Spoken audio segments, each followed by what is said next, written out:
Bro വണ്ടി ആവുമ്പോ പണിയൊക്കെ വരും. നിങ്ങൾ ആലോചിക്കണം, ഞാൻ എടുത്തിട്ട് എന്റെ പ്രൂഫ് ഇപ്പണ്ടേ, ഞാൻ എടുത്തിട്ട് ഒരു 300 കിലോമീറ്റർ പോലും ഓടാത്ത വണ്ടി ആവുമ്പോ പണിയൊക്കെ വരും.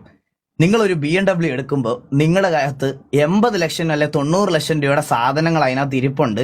അത് സർവീസ് ചെയ്യാനും അത് പണിഞ്ഞു കൊണ്ട് നടക്കാനും കേപ്പബിലിറ്റി ഉള്ളവ മാത്രമേ എടുക്കാവൂന്ന്. എൻ്റെ സ്കോൾ റെക്കോർഡ് ഇരിപ്പുണ്ട് കേട്ടോ, അത് മാത്രമേ എടുക്കാവൂന്ന്. ആ പറഞ്ഞത് എനിക്ക് നന്നായിട്ട് പൊട്ടി. ഞാൻ അന്ന് വിനീതിനോട് പറഞ്ഞൊരു കാര്യമാണ്, ഈ വണ്ടിക്ക് ഇനി പുതിയ BMW കാശ് മുടക്കേണ്ട വന്നാലും ഈ വണ്ടി റോഡിൽ കൂടെ ഓടുന്ന രീതിയിൽ എനിക്കിത് കിട്ടണം എന്ന് ഞാൻ അന്ന് തീരുമാനിച്ച കാര്യമാണ്. ആ കോള് വന്നതിന്റെ on the very next day ഞാൻ ആ വണ്ടി അവിടെ കയറ്റി. ഇപ്പം ഞാൻ എൻജിൻ ഫുള്ളി റീബിൽഡ് ചെയ്തെടുത്ത്. അതൊരു 6 സിലിണ്ടർ 530D M Sport ആണ്.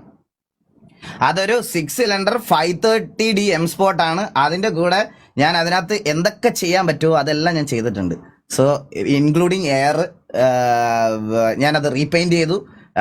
പിന്നെ ഈ പറയണത് പോലെ alloys, air, cluster, steering, face lift ഒഴിച്ച് ആ വണ്ടിയുടെ നാച്ചുറൽ ഭംഗി പോണതൊഴിച്ച് ബാക്കിയെല്ലാം ഞാൻ ചെയ്തിട്ടുണ്ട്. ആൻഡ് ആ വണ്ടി ഞാൻ സൂൺ റോഡിൽ ഇറക്കിയിട്ട് ഞാൻ ഗ്രിഡ് 7 കൊണ്ടുപോയി ഇതിനകത്ത് എക്സോസ്റ്റ് അടിപ്പിക്കും.